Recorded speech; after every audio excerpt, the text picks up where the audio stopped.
Hi, it's Dr. Jason Deitch, and this is 33 Minutes, produced by today's Chiropractic Leadership. Of course, I'm here with Dr. Gerry Clum. Dr. Clum, good to see you today. Good to see you, my friend. You know, we have a fascinating topic to talk about. You were recently in New Zealand, on the other side of the planet. One of the most popular and controversial topics going on these days, of course, is vaccination and the diseases or infections, however you want to refer to them, that requires them, or so some think. You've had some fascinating observations about obviously what the conversation looks and sounds like here in the United States relative to an outbreak that has actually recently gone on in New Zealand. So almost from Oakland to Auckland. Please share with us what should we learn and observe from that experience? Well, thank you, Jason. You know, it was really a very interesting opportunity that in the course of a few days to have gone through watching citizens here in California chain themselves to the doors of the state capitol to try and block legislators from being able to vote on a bill that would create mandatory, in the opinion of some, draconian requirements for immunization. And then to travel, as you say, halfway around the world to New Zealand, a well-developed country. I mean, we're not talking first world, third world. We're talking first world, first world. And to see how they're responding to the same circumstance in New Zealand. And what was interesting in your comparison of Auckland and Oakland is that in the United States, we've had a little bit over 1,200 cases of measles. In the nation of New Zealand, they've had a little bit over 1,200 cases. In the city of Auckland, they've had approximately 1,000 of those cases in that one community. So if we look at just the difference in the two countries, in the US, we have 1,200 cases among a population of 327 million people. In New Zealand, we have 1,200 cases in a population of 4.7 million people. If you do the math real quickly, and trust me, I've done it, that means that New Zealand has 70 times the incidence of measles in comparison, on a population comparison basis, than we do in the United States. And then I look at what's going on in the US in relationship to how government on a state level and on a national level has reacted to this, and how government was reacting to this in New Zealand as well. And while we have states like New York, for example, that passed very significant restrictions and removal of personal exemptions and so on, as California did. You've got the California not only taking that action several years ago, they've recently tightened it even more and brought forward circumstances where, you know, if a physician writes more than 5 exemptions per calendar year in his or her practice, they're under scrutiny from the Board of Medical Examiners here in the state of California, and very significant responses. And we look at the dialogue that's happened in the population, whether it's social media, whether it's in the news and so on, and how intense it is here, and how different it was in New Zealand. Now, I left San Francisco on a Tuesday. You arrived Auckland on a Thursday, crossing the date line when that happens. And I had been following the New Zealand Herald newspaper in advance of the trip, as I normally do when I speak outside the country. I like to learn a little bit about what's going on in that country, and you know what the politicians are up to, and what some of the names are, what the sports activities are, and be able to draw local connections to the things that I'm going to talk about. And it was very apparent that the measles issue was in the news in New Zealand, as it was here in the United States. But each of the articles that appeared each day during the trip while I was there that one of them had to do with a story about a teenage kid, 15 years old, that had been vaccinated and wound up coming down with the measles. And they talked about a 5 to 7% failure rate of the vaccine under normal circumstances, quote unquote. And this kid was one of those 5 to 7 in their view. And it was very matter of fact. It wasn't the sky is falling. It wasn't the end of times discussion that we see here. About some of these considerations. And then we go on to the next day, and it's a mom who has a child that, if she wished to vaccinate the child was too young to have the vaccine, and she was worried. Okay, pretty reasonable. And talked about those kinds of things. And they went on to talk about what was the hospitalization rates and as a result of people with the measles and things, and then the age groups and the demographics of the whole thing. And it was very similar. But I didn't see a single article from government that suggested mandatory anything was in order. They were clearly advocating for the population to be vaccinated. I don't want to suggest that their health department didn't advocate in that direction, because they did. But it was without the you're stupid if you don't, and you're a criminal if you don't, and you're abusing your children if you don't. It was a request. It was, I would say, from their perspective, factual. Wouldn't agree with some of the details, but as they understand the facts, it didn't lay it down as a panacea, and just it put it forward as a strategy, and in their view, the prime strategy of dealing with this situation. Then I came back, and I got back Sunday afternoon. Coming back from Auckland to California, you get home before you leave. You leave Auckland at 8 o'clock at night, and you get back to California at 1 in the afternoon the same day. And it's the longest day of your life. And Monday morning, I open up the paper, and here we're talking about that. It appears that the new cases of measles has leveled off in the U.S. at this 1,240 across the nation number, and so on. And they're anticipating that it's on the downhill side and go from there. While the discussion continued in New Zealand about the fact that they were prioritizing vaccine to certain age groups, they were prioritizing to certain citizen groups as opposed to non-citizen groups in their country, things of that nature. And I was struck by how radically different the response was. And I'll be honest with you, if I was questioning what to do, their arguments in New Zealand would have more impact on me than the "you have to" Big Brother argument has on me here in this country. And I may be odd in that regard. I don't know. I may be Joe Public in that argument too.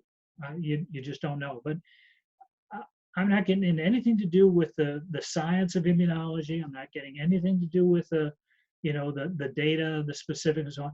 Just culturally, how the two societies responded was fascinating to observe, and to have an interest in it, other than more a news story. It was quite informative about how we react here versus people in New Zealand react to their circumstances, of their response in the exact same phenomenon that was underway. So, like I said, and as you said in the beginning here, this is just an observation. Yeah. Having had the chance to see both and experience both, I found it to be fascinating. And is there a takeaway, a learning experience? I mean, as health professionals, as parents, as citizens here in the States, besides the observation, is there something we can or should learn from it? Yeah, well, you may think this odd of me, but if I was in the pro-vaccine environment here in the States, the argument I would make is less is more. And if you wanted to get my attention, less vitriol, less judgment, less finger pointing, less all of that, I would be more tempted, if I'm Joe Public, I would be tempted to feel more disposed to listen to the argument than I am the you better, Yeah. you have to, you must, et cetera, type approach that our governments are taking. Now, obviously, I'm not interested in carrying their flag and promoting, their side. But you ask me, what's a takeaway from it? And I think for us, there's an a reverse takeaway, or excuse me, I'm saying that wrong. There's the same takeaway, but applied in a different fashion. And in our concerns about this subject, I think we need far fewer declaratory statements and far more better questions. And my goal coming out of this experience would be to ask better questions about the circumstance in an honest and sincere fashion than to make more powerful statements about, you can't do this to me, et cetera, and go from there. So no great, lightning bolt insights, but, Well, I'll tell you one thing I hear from what you're saying, just to extrapolate it out, I'd be curious for your thoughts on it, is that there are a population of chiropractors that teach, you have to get adjusted or else, with the same type of, call it, fear-mongering or passion, or the same type of rhetoric that, as I'm hearing you say, is in fact a turn off. Not a turn on. It doesn't create curiosity. The facts are irrelevant to what I'm saying here as it relates to when we come across as being more dictatorial or more parental and aggressive.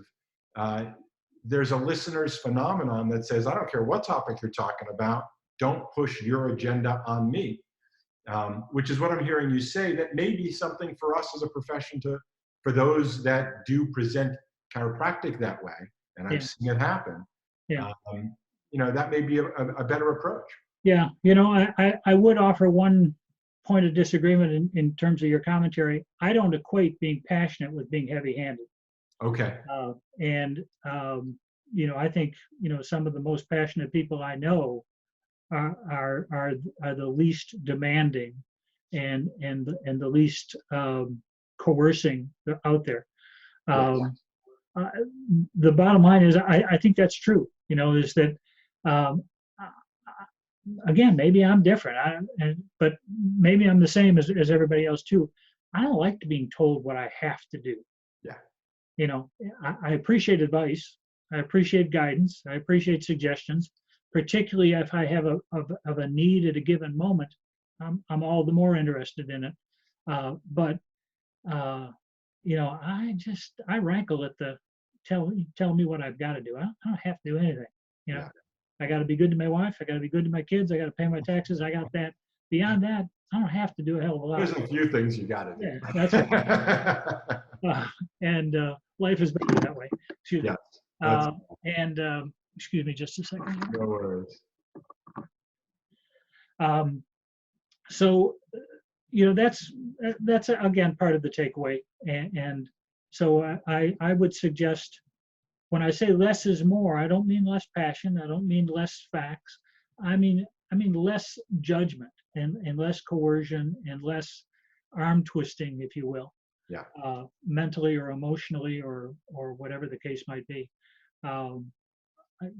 I'm all for adjustments. It changed my life, changed my family's life, and I want them to be able to continue to get them for all of their lives and the lives of those that follow them.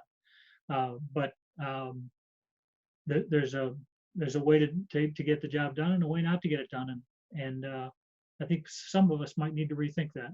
I think that's a great message. And for those of us that can sort of hear this message in the way we're presenting things, I think the takeaway is, think about it. Are you presenting your case, presenting your information, presenting your recommendations in a way that people can hear them from a sense of choice more than a sense of judgment uh, and so on? So people can be led to make the right decisions as opposed to feel a sense of, as you say, judgment, criticism, or I dare even say arrogance. Yeah. Um, And on an even deeper personal level for you and I as chiropractors, I know there's people that make recommendations that if the person doesn't follow them, they are personally offended. They are deeply hurt, not because that other person isn't going to get the care that they genuinely and dutifully believe is needed. It's because it's more about them than it is about the patient. That's a moment of great personal reflection to say, if this is way more about me than it is about the patient, whoa, something needs to be recalibrated real quick. And so I think there's a variation on that uh, some people, and you see it in surgeons, you see it in all sorts of providers, you see it in interior design people. You don't take my design, well, oh God, they blow up, and it's part of human nature, but it's part of our responsibility is to keep that in check and remember who we're there to serve, and they're not there to serve us. On that note, thank you for the observation, for, I'll say saving us a trip to Auckland and the longest days of our lives to really capture the insight. This is a fascinating topic. We're obviously exploring it here domestically. It's fascinating to see how it's being handled internationally. We are in California, so we're firsthand watching just miles from here the very aggressive debates that are going on. And when it is legally forced, then it does, instill a completely different reaction and response. However, I think there's a lot to what you're saying that our profession can learn from. I dare say, mature, evolve, and grow up. We sort of have to be held to a somewhat higher standard to really check our intentions, check our, behavior, our actions, to make sure that if we really are most concerned about being of most service to most people, we might be the ones who need to make adjustments to our presentation, our approach, and our energy and our attitude, not about necessarily what we're saying, although that's important, but also how we're saying it. So thank you very much for sharing all of that. Thank you, my friend. Good to be home. Thank you for watching another episode of 33 Minutes, brought to you by Today's Chiropractic Leadership. On behalf of Dr. Gerry, Clum, I'm Dr. Jason Deitch. We'll see you next time.